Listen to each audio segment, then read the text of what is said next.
Hello everyone, আপনারা সবাই জানেন শান্তিপুরের শাড়ি মানেই বিখ্যাত। তাই আজকে আমরা ডিউটির পর চলে গেছিলাম শান্তিপুর শাড়ি কুটিরে।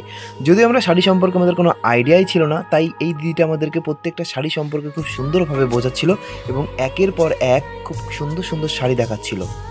আমরা যেই শাড়িগুলোই দেখছিলাম সেই শাড়িগুলোই আমাদের ভীষণ পরিমাণে পছন্দ হচ্ছিল। এরপর শেষে তো সৌরভ বসেই গেল এত শাড়ি দেখার পর।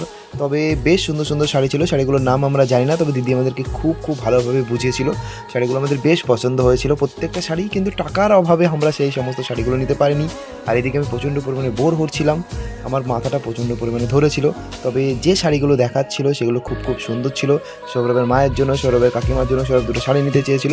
তবে এত সুন্দর সুন্দর শাড়ি ছিল যেগুলো আমাদের সব নিতে ইচ্ছা করছিল, তবে আমরা নিতে পারিনি, আমাদের কাছে টাকা ছিল না। তবে দিদিটা বেশ ভালো, দিদিটা আমাদের সব সুন্দর করে, একটা শাড়ি নেওয়ার কথা ছিল কিন্তু এত সুন্দর করে বোঝাচ্ছিল যে আমরা 3টে শাড়ি নিতে বাধ্য হয়েছিলাম।